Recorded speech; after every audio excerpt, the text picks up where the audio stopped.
Dios les bendiga a todos esta tarde. Es un gusto estar con ustedes. Un saludo muy especial a los hermanos anfitriones, líderes y supervisores de la zona número 2 del distrito número 3. Es mi deseo, mi anhelo en mi corazón que Dios esté bendiciéndoles, Dios esté guardándoles y prosperándoles en esta situación tan difícil que nuestro país y el mundo entero está viviendo, pero no dudamos que la presencia del Señor, su gracia, su misericordia, está ahí para socorrernos y para ayudarnos.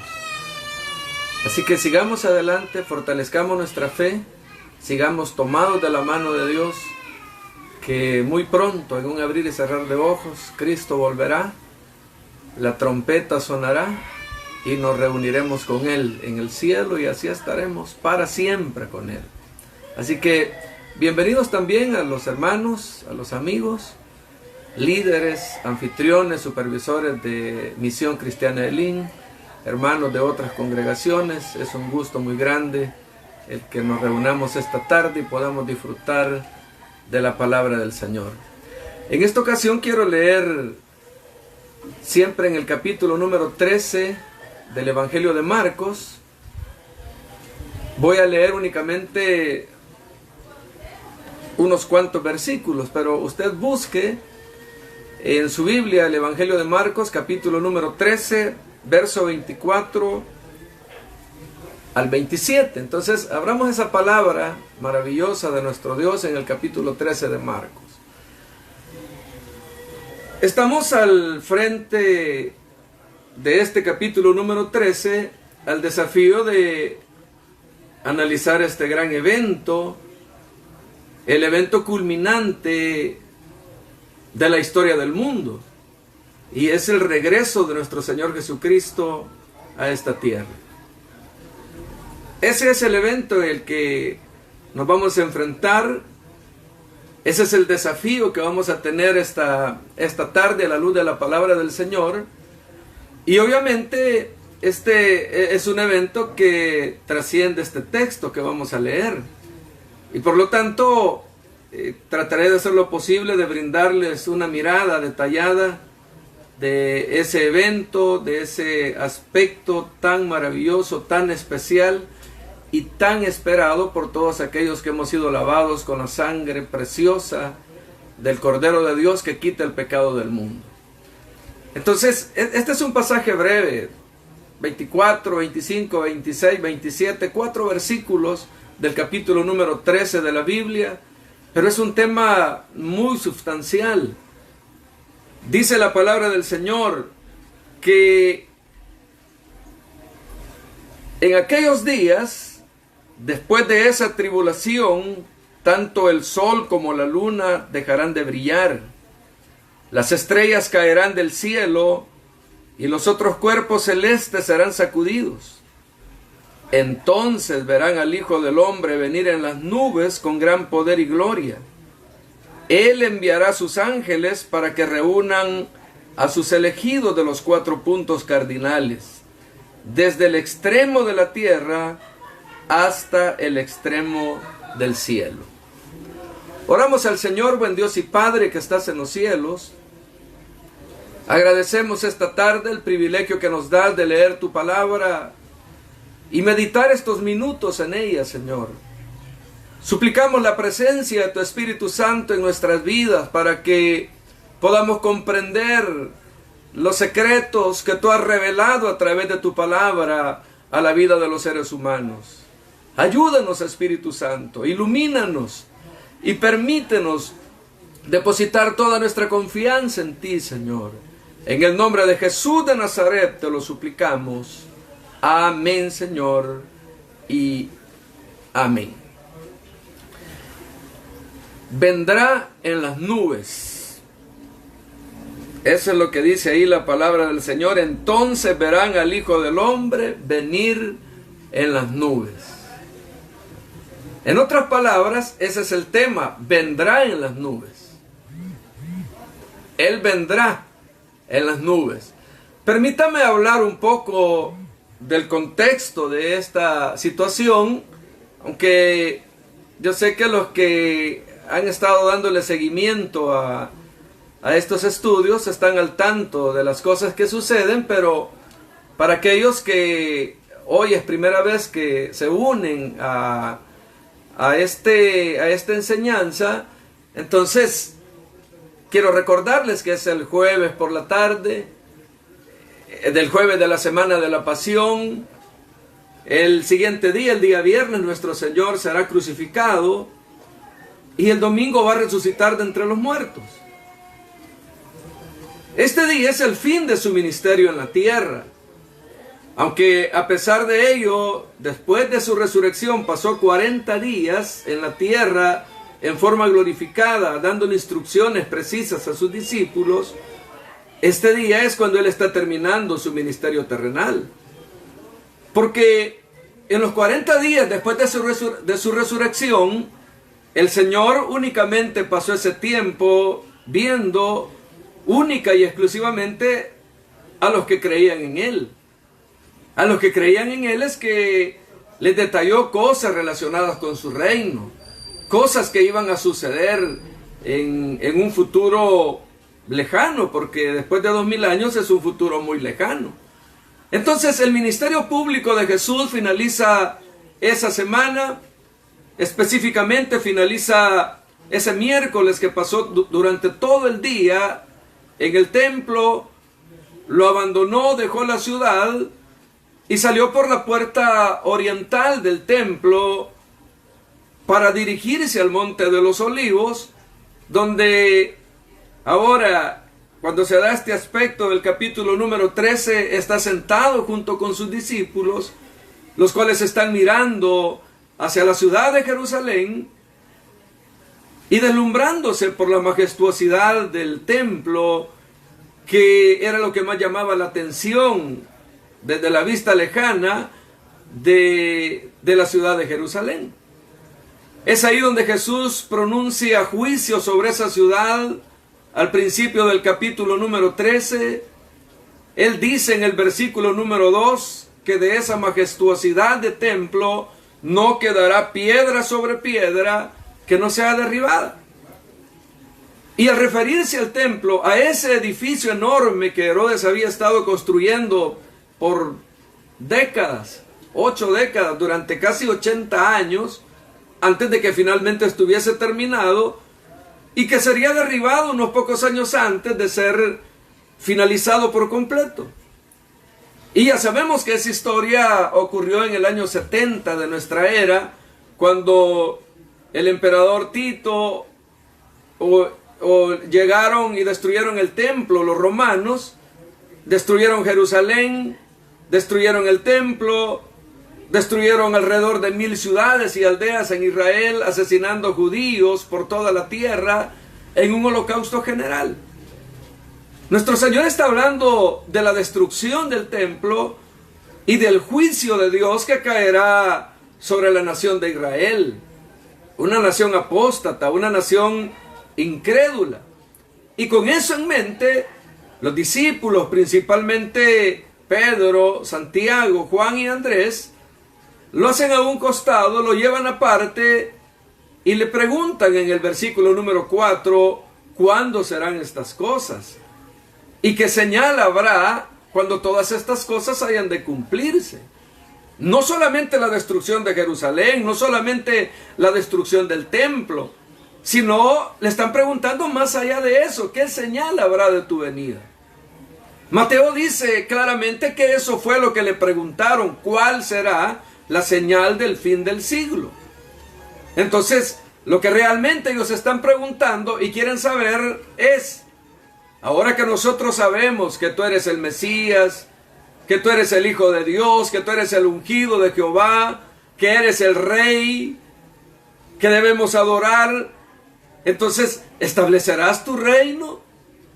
¿Cuándo llegará el juicio y el establecimiento del reino prometido?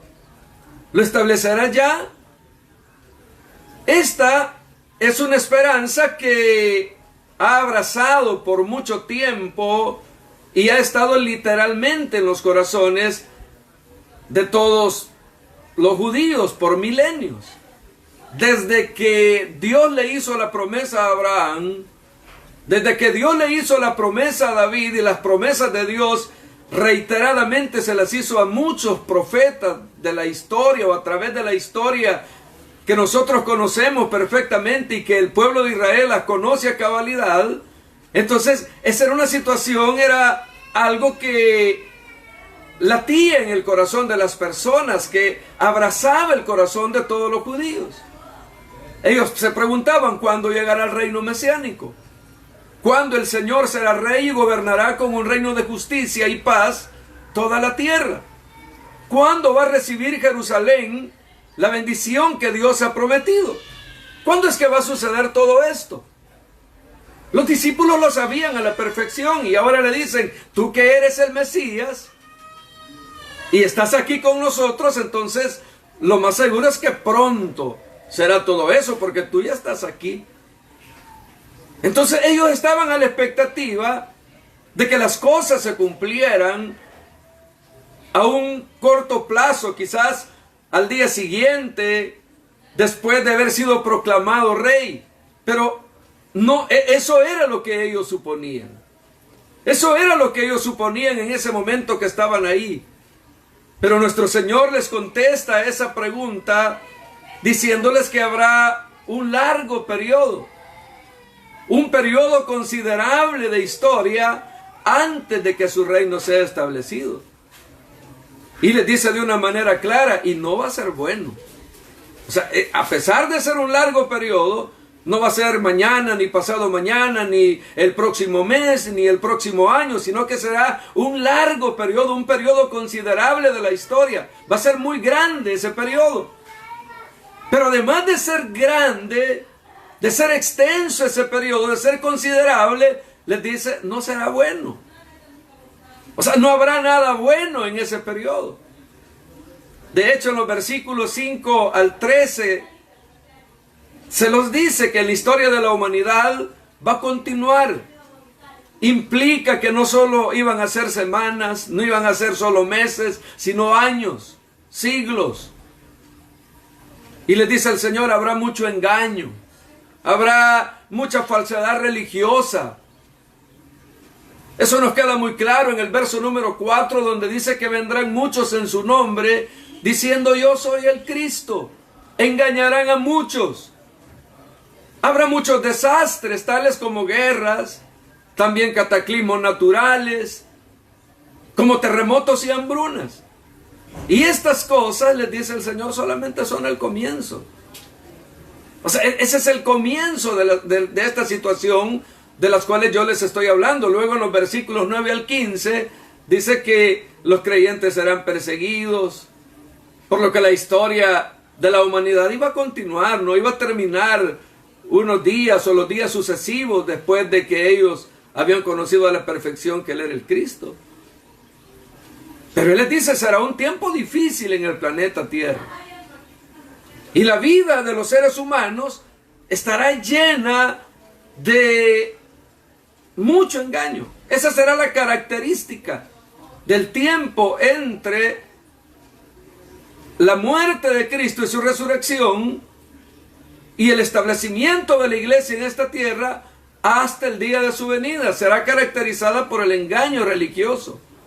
Habrán muchos engañadores, habrán muchas catástrofes que serán causadas tanto por el hombre a través de la guerra y el conflicto, como también por eventos naturales, desastrosos y la persecución. Entonces el Señor les dice: así va a continuar la historia. A partir de estos días, la historia sí continuará. Y como aprendimos en el mensaje anterior, al final de la historia de la humanidad, habrá un periodo muy especial, que en el versículo 19 del capítulo 13 de Marcos es llamado el tiempo de tribulación. Aquí es cuando los dolores de parto se aceleran, son más severos. La historia de la humanidad será muy dolorosa. El dolor se va a extender un poco y será moderado. Pero luego llegará un periodo final de la historia de los seres humanos, cuando el dolor vendrá de una manera más rápida y será extremadamente severo. En el versículo 14 se indica que esto es desatado por la abominación desoladora. En la mitad de ese tiempo final, de ese periodo final de tiempo, habrá un acto blasfemo de abominación que va a desolar la vida de los seres humanos. Y ya la vez pasada aprendimos que es el profeta Daniel quien habla de eso. Y lo hace en su libro, en el capítulo número 9, verso 27 de Daniel, y en el capítulo 12, verso 10 al 13. Allí declara él, profetiza él, que ese tiempo es un tiempo futuro. Es un tiempo futuro cuando el anticristo, el príncipe que está por venir, irá al templo, el cual será restaurado de alguna medida de tiempo muy rápido. En un periodo de tiempo rápido será restaurado, pero lo profanará. Y ese personaje establecerá allí en el templo de Israel, en Jerusalén, la adoración hacia sí mismo. Es lo que Satanás siempre ha querido. Es lo que Satanás quiso al principio de esta historia, cuando fue destronado, cuando fue derribado y se convirtió en Satanás. Siempre ha querido la gloria para él, siempre ha querido que lo honren. Y ahora, a través de ese anticristo, reclama la adoración para sí mismo. Y es por eso que el versículo 14 dice que la abominación desoladora estará en un lugar donde no debería, que es el templo del Dios Todopoderoso. El templo del Dios que hizo los cielos y la tierra. Allí se va a posicionar que es un lugar que no le corresponde, sino que le corresponde únicamente a Dios. Por lo tanto, habrá un anticristo que establecerá su gobierno y su adoración en el propio templo de Dios.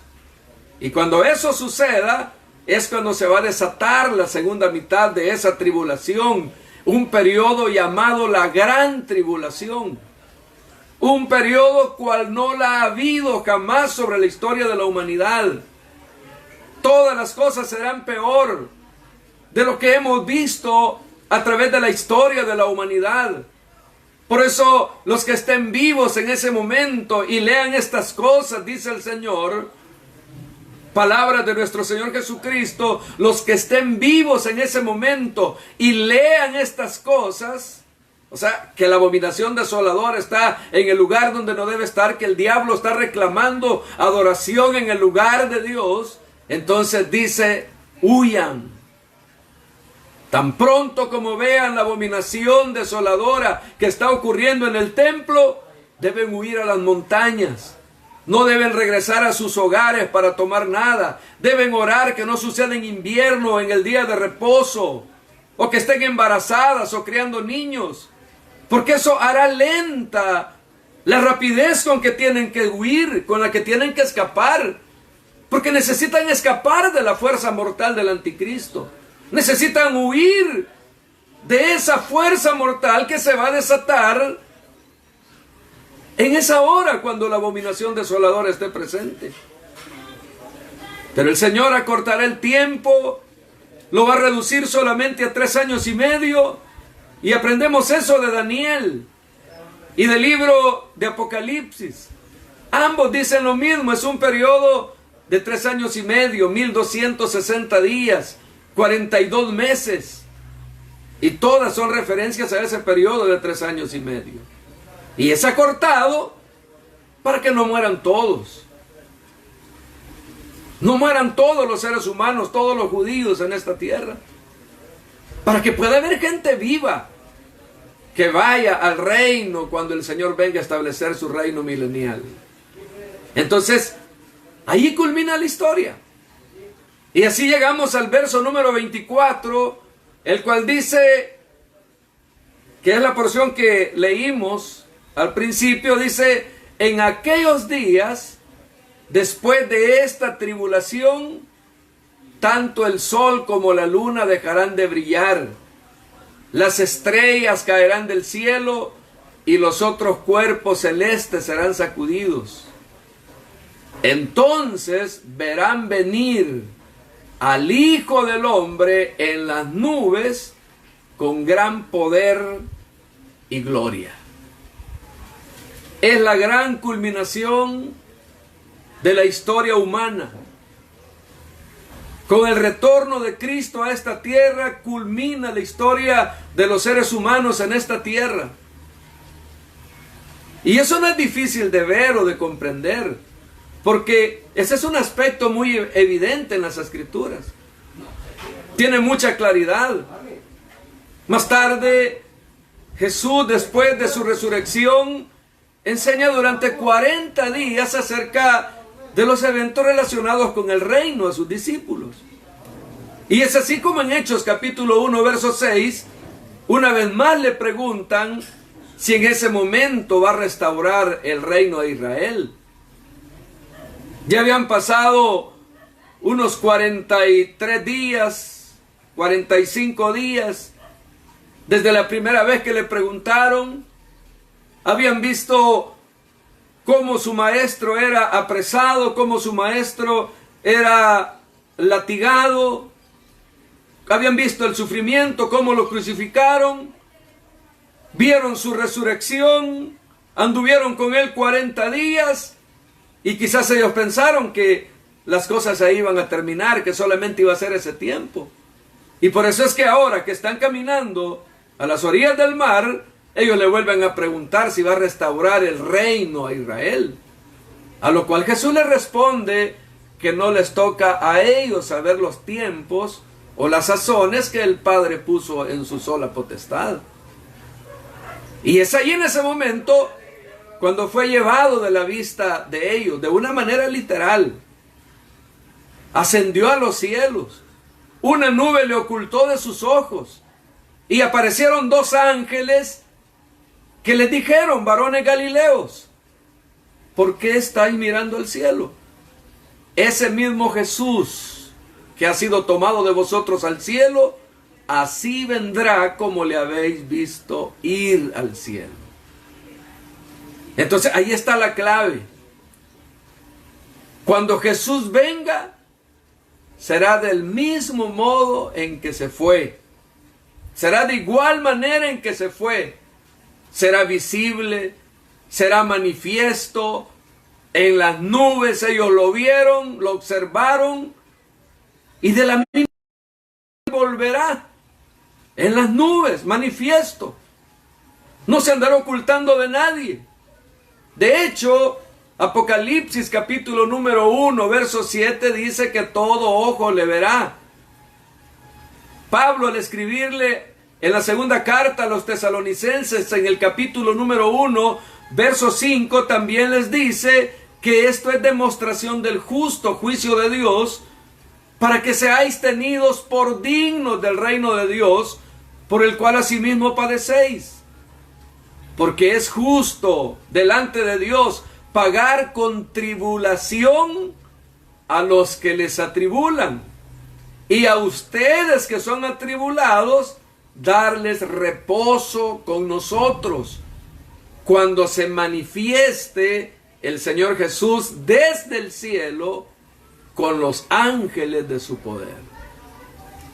Entonces, la venida del Señor no será un acontecimiento privado, no vendrá a escondidas, en silencio, no vendrá sin que nadie lo sepa.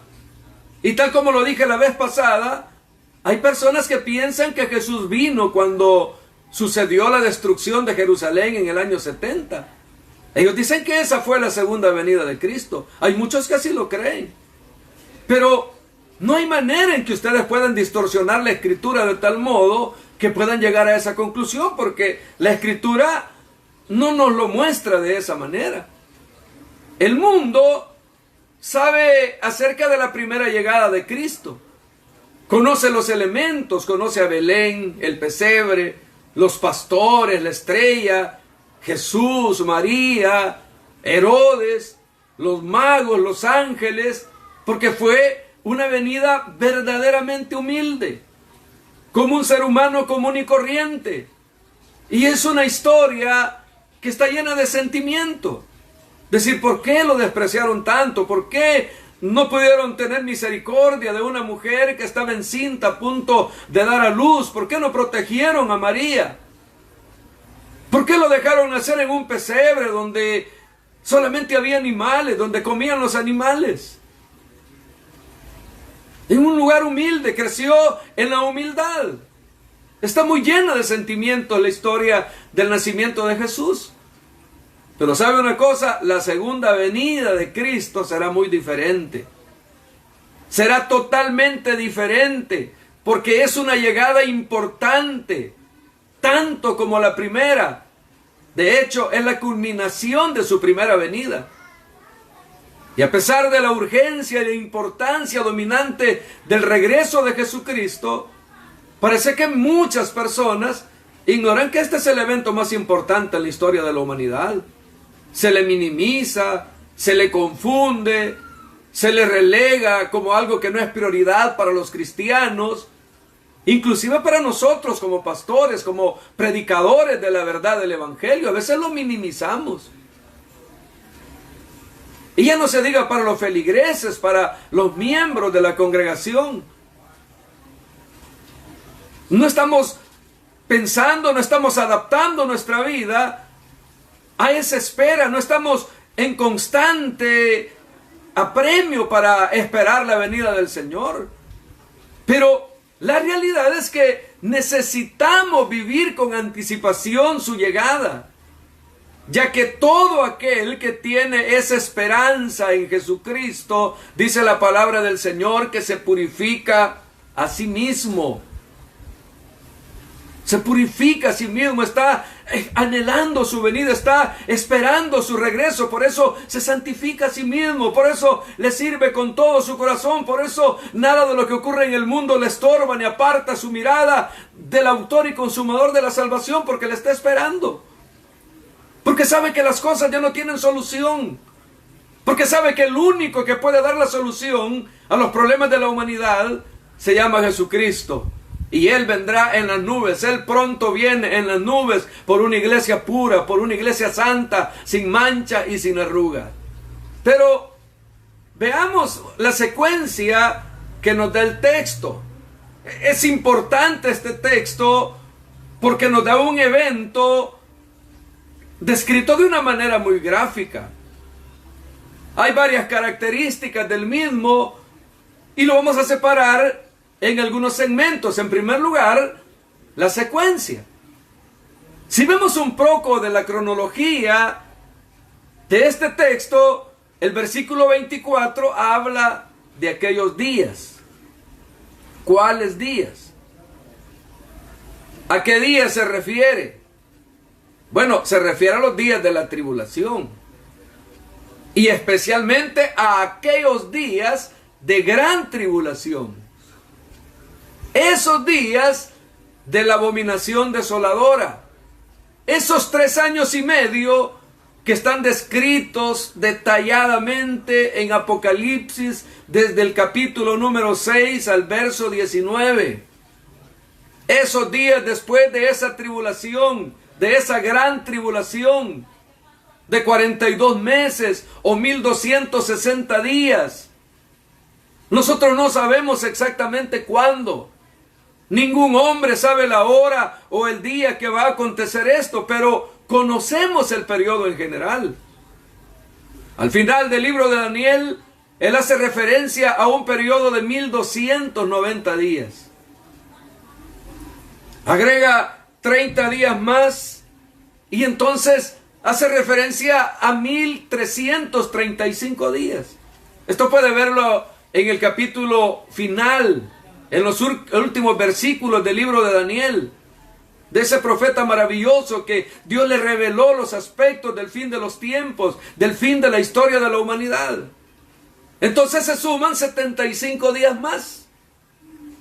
Y en algún momento de ese periodo, de los 75 días extras, no sabemos el día ni la hora, el Señor vendrá y establecerá su reino. Pero no sucederá sino hasta después de la gran tribulación. No va a suceder antes, ni siquiera antes de la tribulación, ni siquiera al comienzo de la gran tribulación. Sucederá al final de la gran tribulación. Literalmente, el griego dice que en esos días después de la tribulación. Mateo capítulo 24, verso 29 dice: e inmediatamente después de la tribulación de aquellos días. Entonces, después de la tribulación de aquellos días, entonces se dará ese suceso maravilloso. Lucas llama esos días como los días de venganza. Por lo que al concluir los días de venganza, cuando Dios haya cumplido todo lo que está en la Escritura acerca del juicio final, todo lo que ha sido registrado en la Escritura acerca de la salvación final, cuando todo esté cumplido y la tribulación, la gran tribulación haya terminado y todos sus terribles juicios hayan terminado, incluyendo los juicios de los sellos, los juicios de las trompetas, los juicios de las copas, y la salvación de Dios haya juntado a todos aquellos que son judíos y a todos aquellos gentiles de cada tribu, de cada lengua y nación, de cada pueblo y nación, durante toda la historia de la humanidad, finalizará. Y cuando esa suceda, cuando esté completo, entonces el Señor vendrá. Entonces el Señor volverá. Entonces el Señor llegará una vez más a esta tierra. Si regresamos un momento para ver algo importante, en el capítulo 13 de Marcos, cuando el Señor predijo en los versículos 1 y 2 que el templo sería destruido, estaba en lo cierto. Esa fue una gran predicción. Jesús no tenía un gran ejército como para poder lograrlo.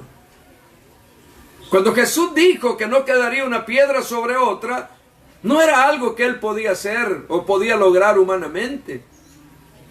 Como humano él no tenía la fuerza para poder lograrlo, para poder hacerlo. Lo que estaba haciendo es dando una profecía, prediciendo un evento que sería llevado a cabo por alguien sobre quien él virtualmente, desde el punto de vista terrenal, no tenía ninguna autoridad, no tenía ningún poder ni autoridad. O sea, los romanos eran los que iban a hacer esta destrucción. Eran ellos los que iban a destruir el templo y a la nación de Jerusalén. Pero estuvo en lo cierto porque él es omnisciente. Él todo lo conoce, Él todo lo sabe. Y es entonces cuando en los versículos 5 al 13 del capítulo 13 de Marcos describe la historia de la humanidad como algo caracterizado con falsa religión,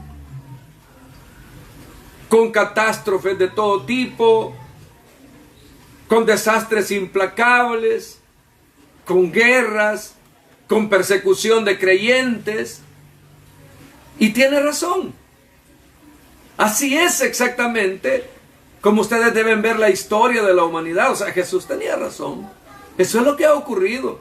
Y eso es lo que va a ocurrir, lo que falta porque se cumpla. Por eso es que cuando llegamos a los versículos 14 al 23, y especialmente a la abominación desoladora, que en Daniel capítulo 9 y 12 se describe en detalle, e inclusive da una ilustración en el capítulo 11 del mismo libro, un hecho histórico donde el rey Seleucida, Antíoco IV,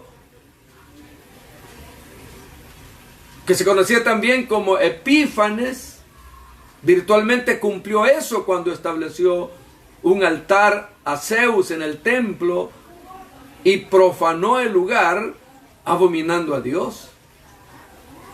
Nuestro Señor Jesucristo sabe lo que va a suceder, sabe lo que sucederá. Porque Él es Dios, y aquí tenemos una predicción exacta de la destrucción de Jerusalén. Una destrucción o una descripción exacta de la naturaleza de la historia de la humanidad. Así como en tiempos de Daniel, él dio una predicción exacta. También ustedes pueden confiar que Marcos, la palabra escrita en Marcos en el capítulo 13, es una predicción exacta. Porque Dios no la habló a través de un profeta, como en el caso de Daniel, sino que fue Dios mismo. Fue el Hijo de Dios quien predijo estas cosas. De la abominación desoladora, de la gran tribulación. Así como también Él va a retornar del modo preciso que Él dijo que lo haría. Por lo tanto, si seguimos la secuencia, llegamos a la tribulación. Y luego de ese sufrimiento progresivo en el mundo, con dolores de parto, es que el Señor regresa. Esa es la secuencia. Imaginémonos el escenario, o veamos ahora el escenario. Este es un evento que necesita un contexto. El regreso de Jesucristo del cielo con poder y gloria va a ocurrir exactamente después de que Dios haya establecido el escenario, lo cual hará de una manera misteriosa. Dice el verso 24, y el lenguaje utilizado en ese verso 24 describe el contexto tomado del Antiguo Testamento. La referencia de este versículo 24 viene de Joel, del capítulo 2 y 3. La referencia del versículo 25 viene del profeta Isaías, en el capítulo 34. Y la referencia del versículo 26 viene del profeta Daniel. Esas son las referencias que está tomando el Señor. Entonces, todo esto es tomado del Antiguo Testamento. La escena dice de una manera clara que el sol se oscurecerá, la luna no dará su resplandor, las estrellas caerán del cielo, las potencias que están en los cielos serán conmovidas. Y sabemos que en el periodo de la tribulación y la gran tribulación habrá grandes señales en la tierra y en el cielo. Usted puede leer acerca de las mismas catástrofes y las mismas cosas en el libro de Apocalipsis, en el capítulo número 6, capítulo 8, capítulo número 16, en muchas partes del libro de Apocalipsis. Y nosotros sabemos que esas cosas ya están sucediendo. Ya están aconteciendo en nuestro mundo perdido en delitos y pecados. Pero aquí está el escenario final. El sol se oscurece, la luna se oscurece, porque no obtiene su luz del sol. Las estrellas caen del cielo, los poderes que están en los cielos están siendo sacudidos. Y eso significa que el poder que sostiene los cuerpos celestes en su lugar, en su órbita, haciendo lo que normalmente hacen, lo que se puede predecir que harán, será alterado. Y eso es lo que debemos esperar. El sol se oscurecerá, la luna se oscurecerá, las estrellas se oscurecerán, y todo el espacio cambia de una manera brusca, de una manera dramática. Eso indicará que faltarán solamente unos días hasta que el Señor venga, ya que la gente no podrá sobrevivir de esa manera por mucho tiempo. Será poco el tiempo el que podrá sobrevivir. Y esta información no es nueva para los discípulos o para cualquier judío que conozca el Antiguo Testamento. Si vemos de una manera breve lo que el Antiguo Testamento prometía, pues vamos a descubrir muchas cosas. Como por ejemplo el libro de Isaías. Entonces, el capítulo número 13, pero No podemos cubrir todos los pasajes que hacen referencia a esto, pero Isaías llama a este día, en el capítulo 13, el día del Señor.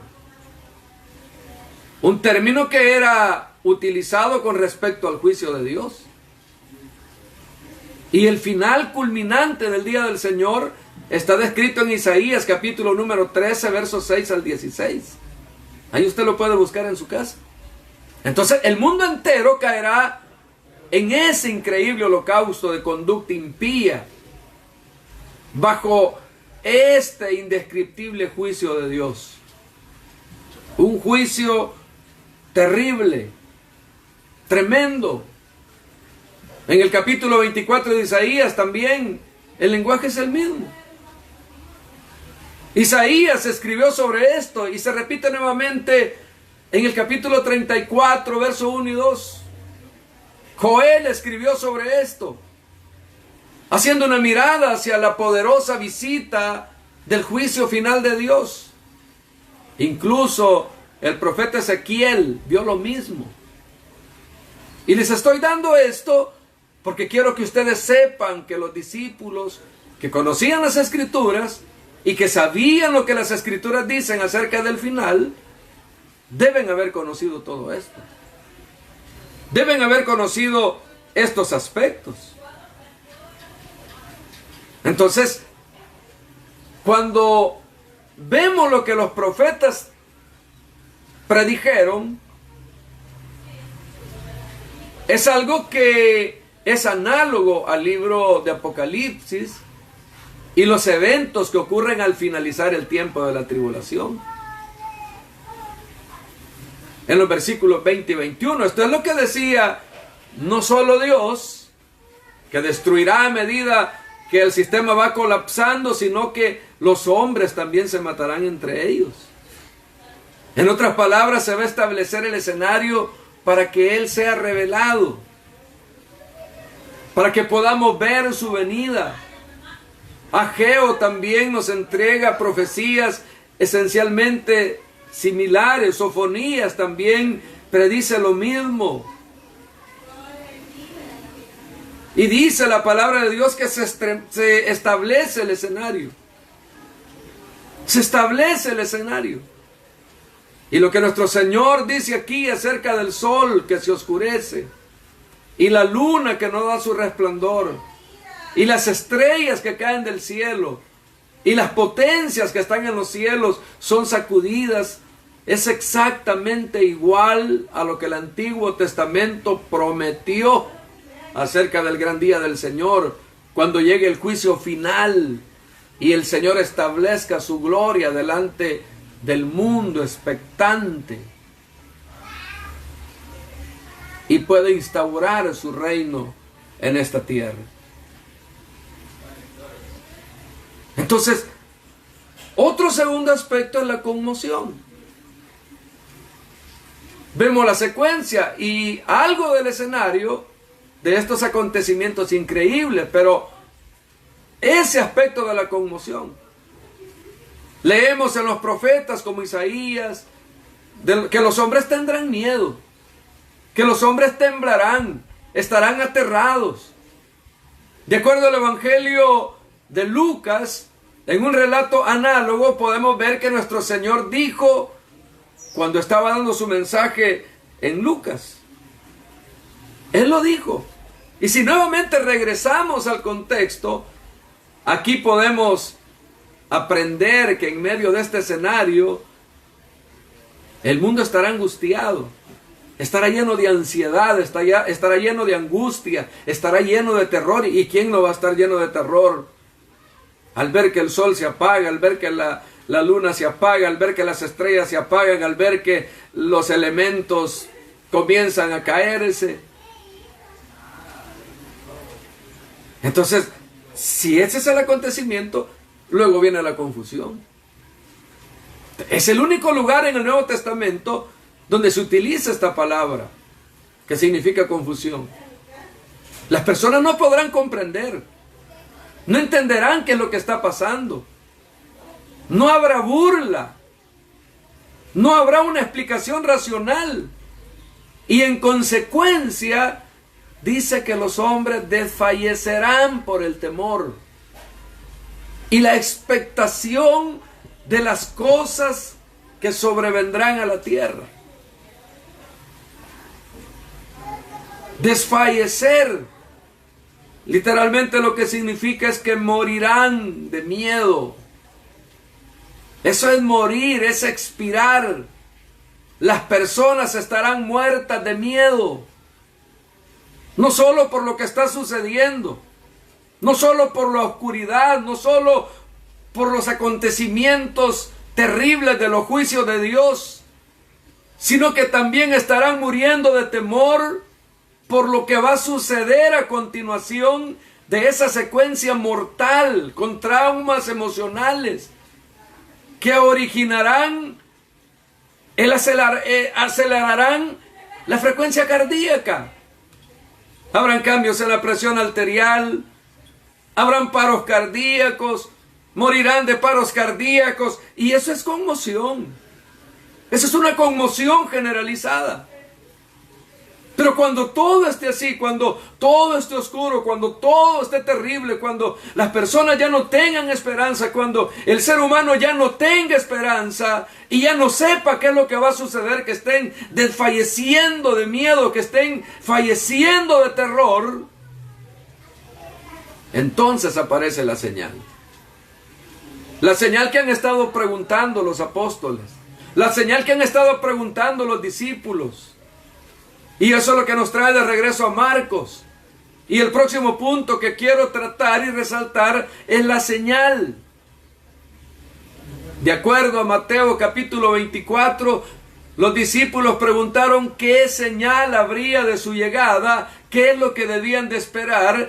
Y Jesús les contestó que habría una señal en el tiempo futuro que indica la tribulación, y es cuando la abominación desoladora estuviera en el templo. Pero la pregunta que ellos tenían era acerca de la señal de su regreso. Y aquí está la señal. Les dice: entonces verán al Hijo del Hombre que vendrá en las nubes con gran poder y gloria. Para expresarlo de manera más simple, el sol es la señal. Mateo 24:30 dice: la señal del Hijo del Hombre. Ha habido señales anteriores a través de la historia de la humanidad que indicaban en la dirección que Jesús dice que estamos ahora. Observe la historia. Observe qué es lo que ha acontecido. En el futuro esas señales se van a desarrollar de una manera más clara, de una manera más visible, y serán parte del tiempo de la gran tribulación. Pero esta es la señal. En la oscuridad no hay más luna, no hay más sol, no hay más estrellas, oscuridad total. Las personas están aterradas, cayendo muertas por problemas cardíacos debido a su miedo tan intenso. Y luego el versículo 26, después de 3 años y medio, no se sabe exactamente cuántos días después, verán al Hijo del Hombre. Esa es la señal. Ese es el momento. La historia de la redención apunta hacia ese momento. Y no puedo evitar decirlo, no puedo ocultárselo, no puedo evitar declararles esta verdad. No necesitan preocuparse por preservar el planeta. Por favor, no se preocupen por el planeta, por tratar de preservarlo. No pierdan su tiempo, no pierdan su dinero, no pierdan su energía y su poder mental, porque el futuro del planeta ha sido determinado y no tiene nada que ver con ustedes, ni con Al Gore, ni con nadie más.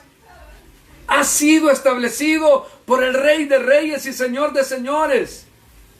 Hacia aquí se dirige la historia, hacia la devastación total que viene. Esa devastación por lo cual los ecologistas están peleando. Los ecologistas no podrán detener, ni todos ellos juntos podrán detener el deterioro del planeta.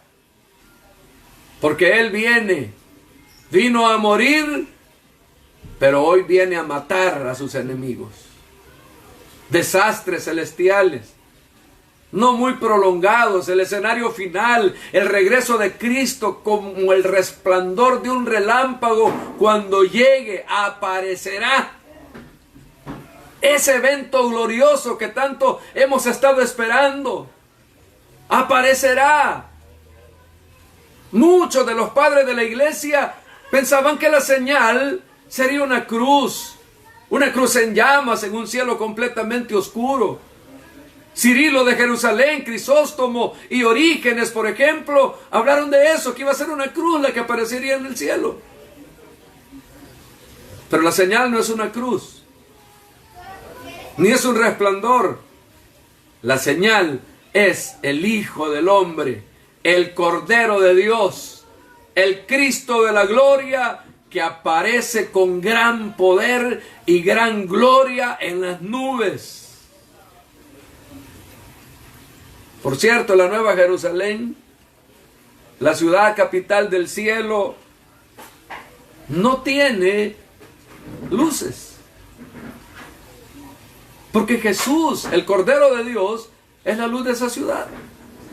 El Cordero es la luz. La luz que emana del Cristo glorificado, la luz de Dios que resplandece en plenitud, proveniente de Él, es suficiente para poder ir por toda la Nueva Jerusalén, esparciéndose a través de los cimientos ornamentados de piedras, de puertas, y a través de las calles de oro, refractando su luz hasta el fin del universo. Así que cuando Él llegue, habrá luz en abundancia en medio de las tinieblas que está sufriendo la humanidad. Por lo tanto, es una señal inconfundible. ¿Por qué creer que alguien le diga, aquí está el Cristo? No, no está ahí, está aquí, por aquí apareció. No, cuando Cristo venga, todo ojo le verá. Será una señal inconfundible. Todos sabrán, hasta el que no cree sabrá, que Cristo ha venido una vez más, que el Cordero de Dios, que el Mesías ha venido a esta tierra. Apocalipsis capítulo número 6 describe que la gente dice, caed sobre nosotros y escondednos del rostro de aquel que está sentado sobre el trono y de la ira del Cordero. Porque sus pecados ahora van a ser confrontados. Será tan aterrador que la gente se arrastrará dentro de las cuevas, si es que pueden encontrarlas en la oscuridad, tratando de salvarse.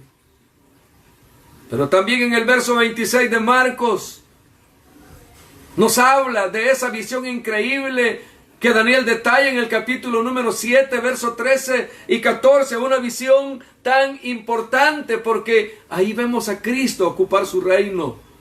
Su reino es uno que no será destruido. Es la imagen de Daniel de ese momento cuando él llegue en las nubes con poder y gloria. Daniel dice, con las nubes del cielo. Apocalipsis dice que viene en las nubes. Juan dice que vendrá en las nubes, tal como lo hemos leído.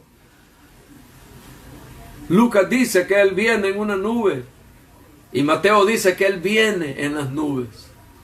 Así que con las nubes, o como quieran decirle, la verdad es que las nubes iluminan e irradian el poder de nuestro Cristo. Por cierto, las nubes son llamados a menudo la carroza de Dios. El Salmo 104, verso 1 al 3 dice que Dios se desplaza en las nubes. Isaías capítulo 19, verso 1, acerca de la profecía sobre Egipto, dice que Jehová viene montando sobre una ligera nube. Entonces las nubes están asociadas con el movimiento de Dios, con el movimiento del Señor. Aún Zacarías, el profeta, nos otorga una pequeña mirada de esto. Zacarías capítulo 14, versos 6 al 7, nos dice que en aquel día no habrá luz, porque el sol y la luna se habrán desvanecido. Y todos los profetas concuerdan en todo esto. Todos los escritores del Nuevo Testamento coinciden. Y acontecerá que en ese día no habrá luz clara ni oscura. Será un día el cual es conocido de Jehová, que no será día ni noche. Pero sucederá que al caer la tarde, como hoy está cayendo la tarde, habrá luz. Habrá luz. Y esa luz será la luz de aquel que es la luz. En ese día no habrá luz, como acabamos de ver en Zacarías. Desaparecerán las luminarias. En el hebreo dice literalmente, las que brillan se desvanecerán. No habrá luz, la luz que conocemos. Un día único, que solo Dios sabe, que solo Él comprende. Un día muy singular. Nunca ha existido un día así desde la creación. Siempre ha sido noche y mañana, siempre ha sido lo mismo, pero de golpe no existirán la noche ni la mañana, ya no existirán. Y eso es cuando la luz misma aparece. No puedo evitar recordarles de las grandes afirmaciones de los profetas del Antiguo Testamento, que muestran la consistencia de la palabra de Dios. Porque cuando Él regresa y enciende la luz, cuando Él enciende nuevamente la luna tendrá la luz del sol, y el sol será 7 veces más brillante de lo que lo hemos conocido. Cuando enciende la luz de su glorioso reino, ¿quién sabe el efecto que tendrá sobre todo? Porque la luz brillará en el rostro de Jesucristo. Porque Él viene con poder, con gran poder, con gran gloria. El verso 26 del capítulo 13 de Mateo que leímos dice, Él llega con gran poder y gloria. Así será el regreso de Cristo, con gran poder y gloria. Apocalipsis capítulo 19, donde hay una clara descripción de ese mismo evento, dice de una manera clara que vendrá con gran poder y gloria. Juan tiene la misma visión de ese momento, porque no solamente viene a establecer su reino, sino que también viene a destruir a los impíos que todavía están en la tierra. Y el cielo se abre, mostrando al Rey vencedor en un caballo blanco, no como un cordero, como en su primera venida, no montando un burro cuando fue falsamente coronado, sino que viene como cualquier otro gran conquistador romano lo habría hecho, montando triunfante sobre un caballo blanco. Y esa es la analogía. Esa es la descripción que nos deja saber que Él viene en triunfo, que Él es a quien se llama fiel y verdadero. ¿De qué se trata todo esto? Bueno, eso significa que Él viene a cumplir su promesa. Viene a hacer lo que dijo que haría. Viene también con justicia, lo que implica que debe actuar contra el pecado. La justicia va a intervenir al pecado. El pecado habrá alcanzado proporciones épicas durante ese periodo de la gran tribulación. El mundo estará en peores condiciones morales. Y Él viene a juzgar. En el capítulo 5 de Juan nos declara que Dios le ha dado todo juicio al Hijo. Y que es el Hijo el que va a levantar a los muertos, grandes y pequeños, y juzgará a los vivos y a los muertos. Y que los que hicieron lo bueno saldrán a resurrección de vida, pero los que hicieron lo malo saldrán a resurrección de condenación. Entonces, cuando Él regrese la segunda vez, Él los condenará y los juzgará. Y luego hace la guerra. El cielo nunca puede estar en paz con el pecado. Tiene que estar libre del pecado. Tiene que estar libre de todo pecado, porque el cielo nunca puede dejar que Satanás tenga el control exclusivo del planeta. Eso es temporal. Porque la paciencia de Dios tiene un límite. El pecado será castigado. Los pecadores serán castigados porque Dios es justo. Así que aquí llega el conquistador con la espada de la insultada majestad. Y este conquistador no llega como los demás conquistadores, con orgullo, por ambición, por poder o por codicia, sino que viene en justicia perfecta y en armonía estricta con cada interés sagrado del Dios Todopoderoso. En Apocalipsis capítulo 19, verso 12 dice que sus ojos eran como llamas de fuego. En otras palabras, nada escapa de su mirada. En su cabeza hay muchas diademas. ¿Cómo las obtuvo?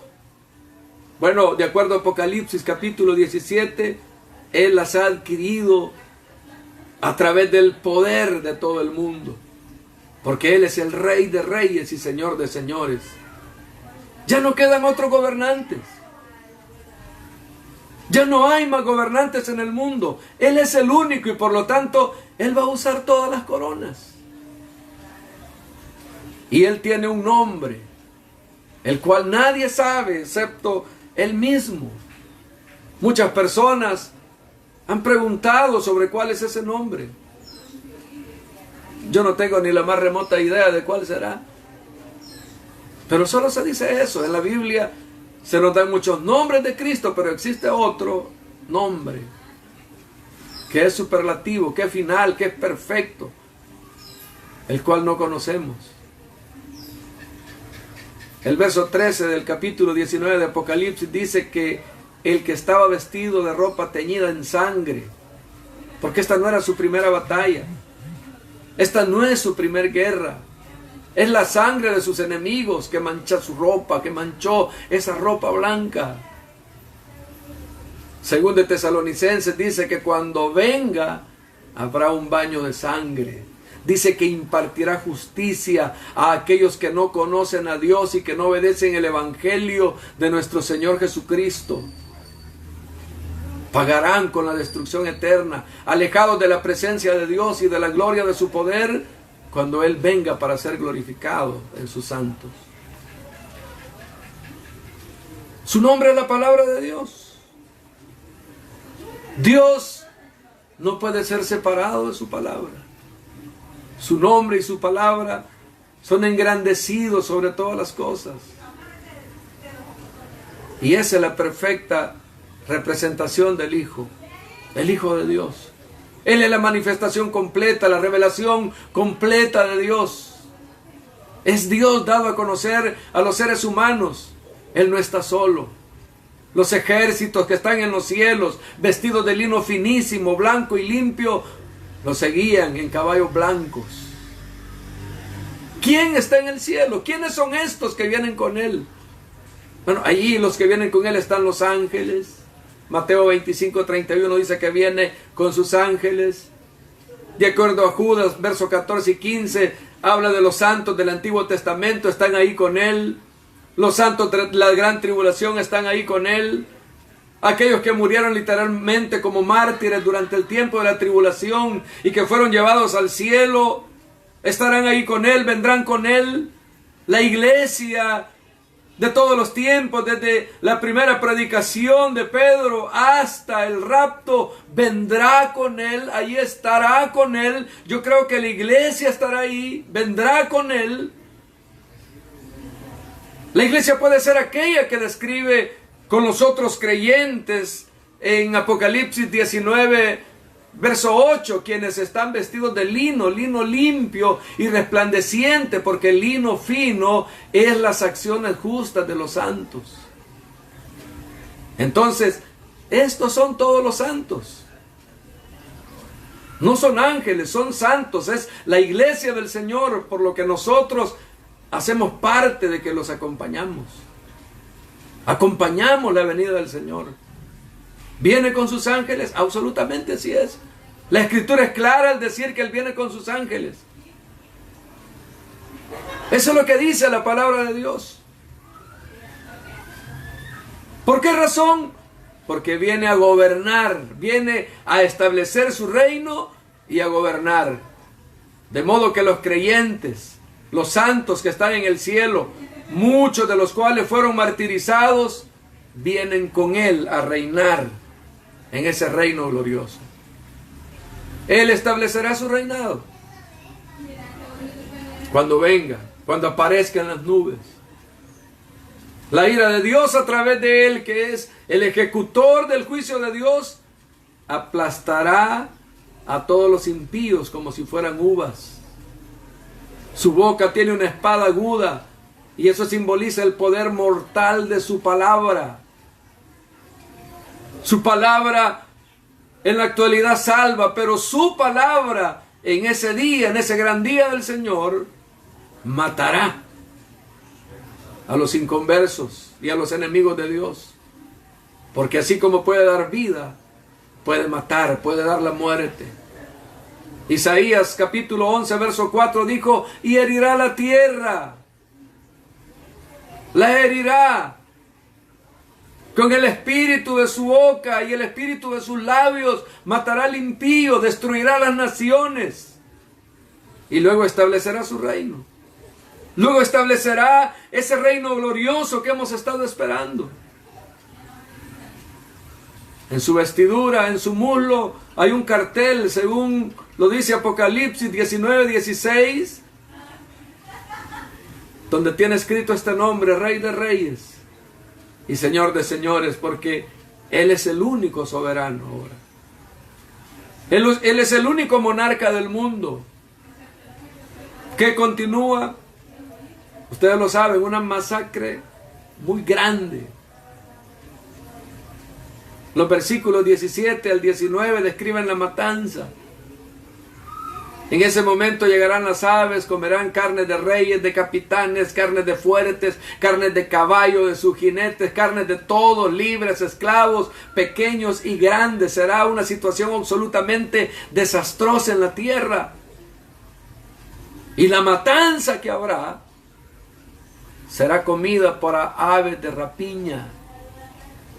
Será alimento para las aves de rapiña. Y es ahí en ese momento cuando el anticristo y el falso profeta son apresados. Y todos los que le siguieron también. Y los dos serán arrojados vivos dentro del lago que arde con fuego y con azufre. Y los demás que fueron muertos con la espada que salía de su boca, del que montaba el caballo y todas las aves, se saciaron de sus carnes. Satanás es atado, según Apocalipsis capítulo número 20, y el Cristo establece su reino. No creo que haya personas que se burlen de eso en este momento. Nadie se atrevería a burlarse. No creo que haya personas que digan dónde está la señal de su llegada, como lo han venido haciendo durante todo este tiempo y se han venido burlando. ¿Desde cuándo vienen diciendo que Cristo viene y nunca aparece? Todo sigue siendo lo mismo. Desde el día que dijeron que venía y que Él apareció hasta la fecha, todo sigue siendo igual. Pero ese día no será así. En conclusión, ¿dónde estaremos cuando esto suceda?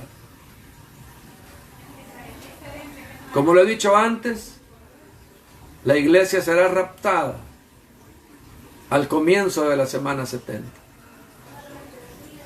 Inicia la semana 70, simultáneamente la iglesia es raptada, es llevada al cielo. Esa es la promesa de Dios. Eso es lo que Cristo dijo: y si me fuere y os preparare el lugar, vendré otra vez y os tomaré a mí mismo, para que donde yo estoy, ustedes también estén. Vendré por vosotros. El que tiene que venir por nosotros antes de que pueda venir con nosotros es el Cristo de la gloria. Cuando leemos la descripción de Primera de Tesalonicenses, capítulo número 4, de ese momento que en un abrir y cerrar de ojos los muertos en Cristo resucitarán primero y los que están vivos y permanecen son llevados a encontrarse con el Señor en el aire. Cuando leemos Primera de Corintios capítulo 15, no todos dormiremos. Eso significa morir. Nosotros seremos arrebatados, seremos llevados a la gloria. Cuando ustedes leen el capítulo 14 de Juan, que describe cuando Él viene por nosotros, en esa descripción del Señor viniendo por su iglesia, nunca se ve una palabra acerca de juicio para su iglesia.